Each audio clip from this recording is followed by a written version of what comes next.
What's up, noodleheads? Today I'm going to be making a simple shoyu ramen with ingredients you should mostly already have. We're going to start with the eggs because they have to be marinated for a little bit.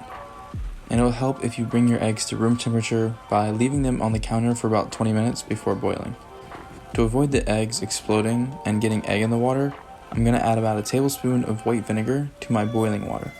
After you add the eggs, be sure to stir them around for 1 minute to ensure the yolks will be centered, and then boil them for 6 minutes and 30 seconds. And then in the meantime, get a bowl of ice water ready. Make sure it's really cold. As soon as the timer is done, immediately put the eggs in the ice bath for about 10 minutes, and then you can peel them.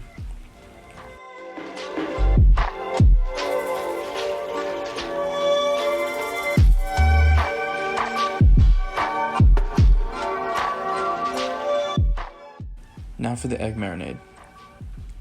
Put about half a cup of soy sauce, and make sure to use some good sake.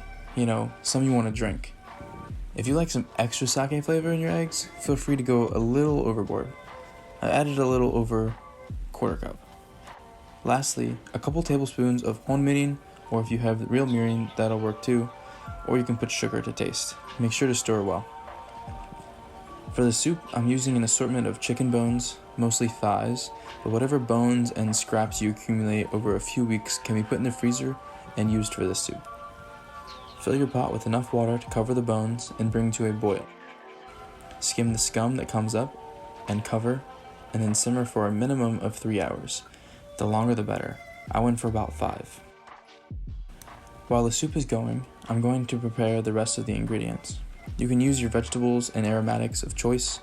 I'm using about a quarter of an Asian pear, some carrot, ginger, green onion, and garlic. No waste in this house, so the scraps that don't get used are going to go straight to my garbage disposal, aka the turds.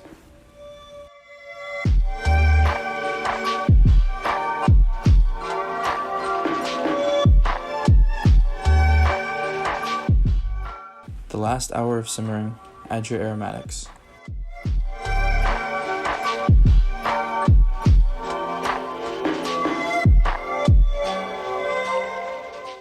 Once finished, strain your broth.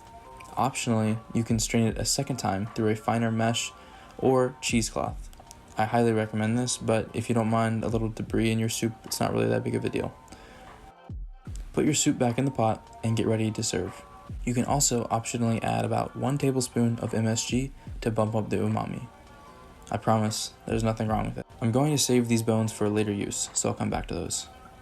While the broth is heating back up, I'm going to make a quick shoyu tare. Add about 2 cups of soy sauce, a quarter cup of sake, maybe a little more, 2.5 tablespoons of mirin, 1 tablespoon of brown sugar, and then bring this to a boil and then simmer for 5 minutes. Then transfer to a jar and add about half a teaspoon of apple cider vinegar. This will keep in the fridge for several months because of the salinity. Now we can prepare our toppings. I'm using some pork belly from my Okinawa soba video, but you can use whatever you have. I'm also going to cut up some green onions and check on the marinated egg. The egg should have a soft bounciness to it, but it shouldn't squeeze too easily. We're looking for that nice creamy yolk and set whites. Once everything is ready, time to make our noodles. Today I'm using tomomi sun noodles, but instant noodles will be just fine.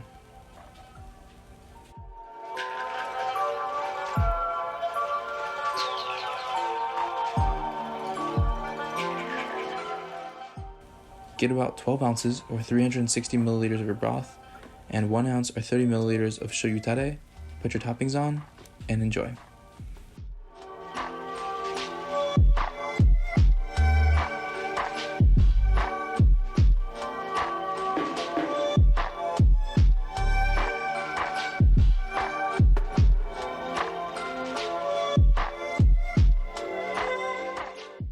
I hope this simple and easy recipe will encourage you to make ramen at home.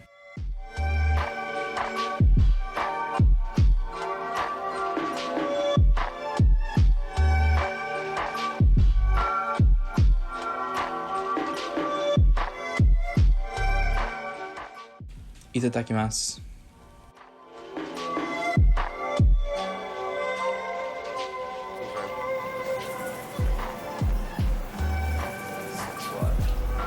You're drunk off your elbow.